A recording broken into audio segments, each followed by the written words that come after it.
Então vamos lá continuar nossa aula. A gente vai falar hoje do julgamento. A gente sabe que o militar estadual, quando ele comete uma transgressão disciplinar, ele vai ser julgado, né? Mediante aquele processo administrativo que a gente já viu. E já para se proferir a decisão, né, da punição que deve ser aplicada a ele, a gente vai ver que tem que ser seguido todo um ritual. Então a gente vai ver agora, começando aqui do artigo 33, certo?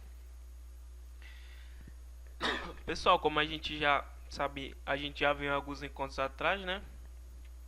É, quando chega no julgamento, né, para poder decidir, né, a solução final, vai ter que ser levado em conta vários fatores. Então, na aplicação da sanção, deve ser considerado alguns fatores importantes, como a gente vai ver aqui no artigo 33, ó.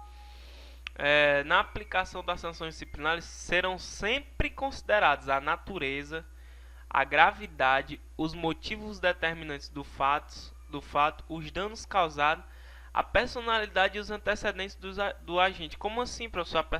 A personalidade e os antecedentes? Pessoal, aqui vai ser verificada a ficha do militar que cometeu a transgressão disciplinar, certo? Então, vai ser visto os seus assentamentos e a gente vai ver lá os pontos positivos e os negativos, certo? Então a personalidade e os antecedentes do agente, ou seja, vai ser visto toda a sua ficha, todos os assentamentos do militar transgressor. A intensidade do dolo ou grau da culpa. A gente sabe que o crime doloso, né, como a gente já sabe, é quando você tem a intenção de cometer aquele crime, no nosso caso aquela transgressão. E o culposo é quando você faz sem intenção. Então o dolo é quando você tem intenção de cometer aquela transgressão. E a culpa, né, que é o crime culposo, como a gente já conhece, é quando você faz sem intenção, certo? Então a gente já diferencia aí o dolo da culpa, certo? Então indo mais pra frente, a gente vai ver uma parte muito importante, que eu até já passei uma questão sobre as causas de justificação na aula ao vivo que eu fiz e todo mundo errou. Então é importante a gente ver essas causas de justificação, porque tem uma grande chance dela cair em prova, certo? Então no artigo 34 fala das causas de justificação, pessoal. Uma coisa que tem que ficar na mente de vocês para vocês nunca esquecer, pessoal. Falou de causa de justificação, a gente já sabe o que? Que não vai ser aplicada a sanção disciplinar. Falou em causa de justificação, não tem como ser aplicada a sanção administrativa disciplinar. Se tem uma causa de justificação, a sanção disciplinar não deve ser aplicada, certo? Então, como diz aqui, ó, não haverá aplicação da sanção disciplinar quando for reconhecido qualquer das seguintes causas de justificação. Então a gente tem aqui algumas causas de justificação que é importante a gente dar uma lida, porque isso aqui é constante cair em prova, certo? Então a gente tem o nosso primeiro motivo, que é o motivo de força maior ou caso fortuito plenamente comprovados. Como assim, professor? O militar faltou o serviço, mas ele faltou porque ficou doente, porque passou mal, teve que ir para o hospital. Então, por motivo de força maior, né? Caso fortuito, ele teve lá, infelizmente ele ficou doente, né? Teve que ir para o hospital, mas ele deu lá o laudo médico, né? Ele tem um atestado de que realmente ele ficou doente, teve que ir para o hospital e por isso faltou o serviço. Então tudo isso tem que ser comprovado. Então é motivo de força maior ou caso fortuito plenamente comprovado, certo? Em preservação da ordem pública ou do interesse coletivo. Mais um exemplo, militar faltou o serviço novamente, mas por quê? Ele estava indo, né, trabalhar, se deparou com a ocorrência, teve que intervir na ocorrência, né, teve que prender um criminoso, né, que estava ali naquela ocorrência, levou para a delegacia, fez lá o flagrante, né? Então ele teve que intervir na ocorrência, então por isso ele ele chegou atrasado, ou ele não pôde chegar a tempo lá no seu batalhão, porque ele se deparou com a ocorrência. Então ele fez isso em preservação da ordem pública e do interesse coletivo, certo? Então é mais uma causa de justificação em que o militar não poderá ser punido. Legítima defesa própria ou de outrem. Um exemplo que a gente tem, né? O meliante, né, puxa a arma para atirar no policial. O policial é mais rápido, atirou nele primeiro, acabou lesionando ou até mesmo matando esse criminoso, né? Matou. A gente sabe que ele matar o militar, como qualquer outra pessoa, matar uma pessoa é crime. Só que ele fez isso em legítima defesa, para poder o quê? Para poder defender sua própria vida, ou até mesmo de outra pessoa. Um exemplo que a gente pode dar, Foi um caso que aconteceu com a PM lá de São Paulo, pessoal, que tava lá o bandido, né? E ele pegou um refém. Era uma moça, né? Eu até lembro que ela era um pouco gordinha. Aí ele pegou ela, né? Agarrou nela e apontou a arma para a cabeça dela e ficou lá, né? E os policiais lá tentando negociar. Aí como viram que não ia dar certo, né? Veio lá o atirador de elite, né? Da polícia militar, que tava lá com o sniper longe que só. Aí lá de longe mesmo ele mirou, acertou na cabeça do bandido, matou, né? Então no caso se isso tivesse acontecido aqui, ele ia ter uma causa de justificação. Por quê? Porque foi por legítima defesa, não dele, mas da refém que estava correndo perigo ali de perder a vida. Então ele não poderia ser punido. Então é um exemplo que a gente tem da legítima defesa própria mesmo do militar para poder guardar sua própria vida ou então de outra pessoa, de um refém. Então é um exemplo que a gente tem. Obediência à ordem superior, desde que a ordem recebida não seja manifestamente legal. A gente já viu isso aqui, pessoal. Quando o militar ele obedece a ordem de um superior, esse superior manda uma ordem ilegal para ele, mas ele não tem consciência de que isso é ilegal, não tá na cara que é ilegal. Então sempre quem vai responder por essa ordem, né, ilegal é o superior, porque você não sabia que aquela ordem era ilegal. Um exemplo, se eu não me engano, a gente viu no artigo 10, né, do Código Disciplinar. Então, um exemplo, o seu superior manda, o seu superior fala, prenda aquele indivíduo que ele tem um mandado de prisão em aberto. Aí você vai lá, efetua, né, efetua lá o procedimento, né, prende aquele cidadão, você leva lá você leva na delegacia. Quando chega lá, o delegado fala que não consta o nome dele no sistema, ele não tem mandado de prisão aberta. Então você restringiu a liberdade, né, sem justa causa, você cometeu crime, porque você não pode prender uma pessoa que não tem mandado de prisão. Você constrangeu aquela pessoa ilegalmente, então você está cometendo crime. Mas você vai ser punido? Não. Quem vai ser punido é o seu superior hierárquico, porque você foi lá, obedeceu a ordem dele. É claro que se você se exceder, né, se você fizer mais do que o seu superior lhe mandar, é claro que quem responde pelo excesso é você, mas você cumpriu rigorosamente, efetuou a prisão sem ter consciência de que o cidadão não tinha mandado de prisão em aberto, então você não poderá ser punido.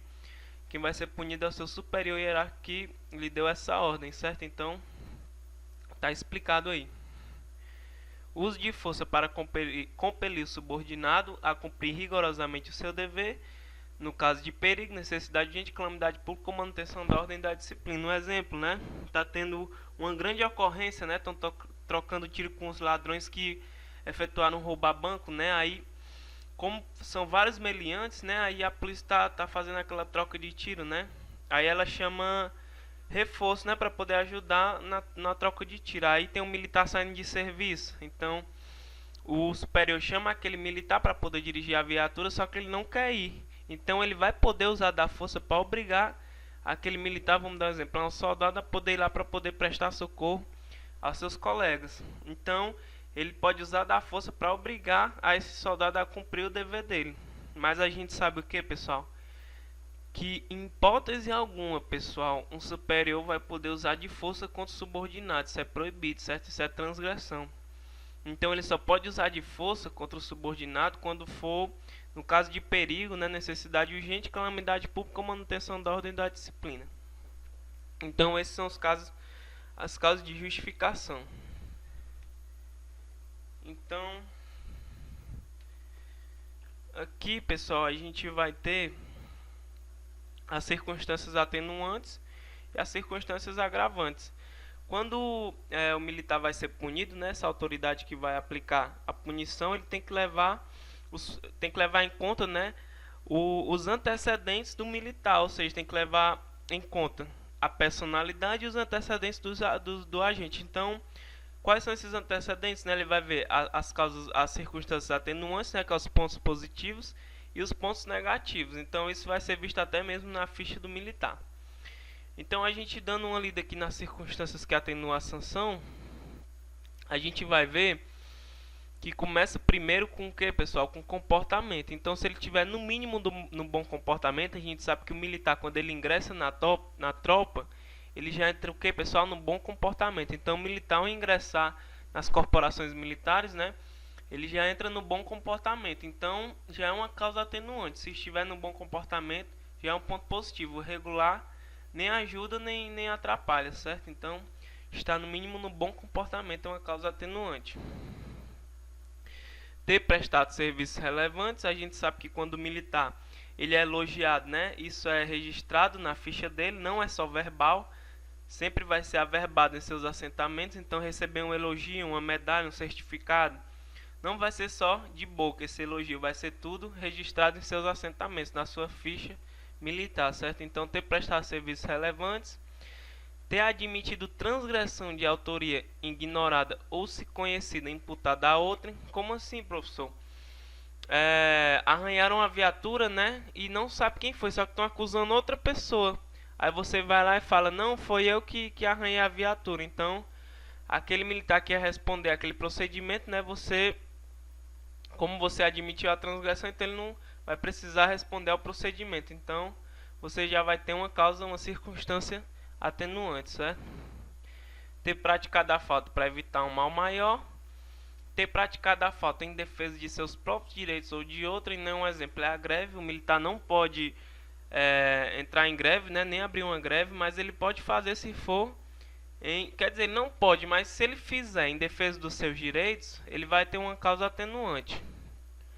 Ter praticado a falta por motivo de relevante valor social. Como assim? Ele prendeu um estrupador, né? Ao prender esse estrupador, ele bateu nesse estrupador, meteu a sola de pau. Então, como é um motivo de relevante valor social, né? Ele estuprou uma criança ou várias mulheres, então ele levou uma chibata de pau do militar, mesmo assim o militar ainda vai ter uma causa atenuante, porque foi por um motivo de relevante valor social, porque estrupador é foda, né, galera? Não possui prática no serviço. Vamos dar um exemplo. Vocês aqui, meus alunos, que vão entrar agora nas corporações militares, que eu tenho certeza que muitos aqui vão passar. Como vocês não têm experiência ainda, vocês vão manusear o que? Armas de fogo e até onde vocês vão dirigir a viatura. Você não tem prática ainda, você acaba arranhando a viatura por não ter prática no serviço, né? Você está lá em ocorrência, tem que acelerar lá, você acaba arranhando a viatura, então você vai ter um atenuante porque você não tem prática ainda. Então você pratica um disparo indevido, né? Então você vai ter um atenuante. Então o exemplo que eu dou aqui é vocês, como vocês vão ser novos, né? Vai todo mundo ser soldado aqui, então se vocês acabarem cometendo algum erro, vocês vão ter um atenuante, porque vocês são o quê? São novos na corporação, então você não tem prática ainda no serviço. Colaborar na apuração da transgressão disciplinar. Quando a gente estudou aquele procedimento administrativo disciplinar, a gente viu que se o militar ele quiser procrastinar, né, o processo, ele pode atrasar, porque ele tem vários recursos, né? Então, se ele quiser, ele pode procrastinar, fazer durar bastante tempo para não poder cumprir a sanção administrativa disciplinar. Mas se você ajudar, se você colaborar na apuração da transgressão, então você vai ter uma circunstância atenuante, certo? Então essas são as circunstâncias atenuantes. Então vamos lá para as circunstâncias que agravam a sanção, certo? São circunstâncias agravantes. Está no mau comportamento, de novo, sempre começando com o comportamento. Se você tiver no mau comportamento, você já tem uma circunstância certa agravante aí. Prática simultânea ou conexão de duas ou mais transgressões. Como assim prática simultânea, professor, ou conexão? Você chega atrasado no serviço, com barba grande, cabelo grande, farda amassada, desbotada. Então você praticou várias transgressões ao mesmo tempo, simultaneamente com conexão. A gente sabe que como ele chegou atrasado, né, ele vai ter a transgressão que ele vai cumprir, e o resto vai ser o que, pessoal? Vai servir como agravante, certo? Reincidência, né? O que é a reincidência, professor? É você cometer mais de uma vez a mesma transgressão. Você chegou atrasado no mês passado e nesse mês chegou atrasado novamente, então você está sendo reincidente, certo? Conluio de duas ou mais pessoas, ou seja, se junta ali um soldado, um sargento e um cabo para poder cometer uma transgressão disciplinar. Então ali está sendo o que? O conluio de duas ou mais pessoas. Então já vai ser uma causa agravante, certo? Ter sido a falta praticada durante a execução do serviço. Ter sido a falta praticada em presença de subordinado de tropa ou de civil. Como assim, professor? Quando você comete a falta em presença do subordinado, você está dando um mau exemplo àquele subordinado. Então aí você já tem que pegar uma pena maior. Então você vai ter uma circunstância agravante. A gente sabe que quando um superior e um subordinado, vamos dar um exemplo, né, tem ali um sargento e um cabo, né, e os dois cometem a mesma transgressão, quem é que vai pegar a punição maior, pessoal?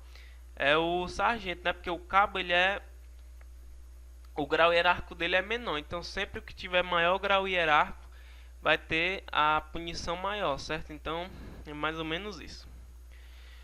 Ter sido a falta praticada com abuso de autoridade hierárquica ou funcional ou com emprego imoderado de violência manifestamente desnecessária, certo?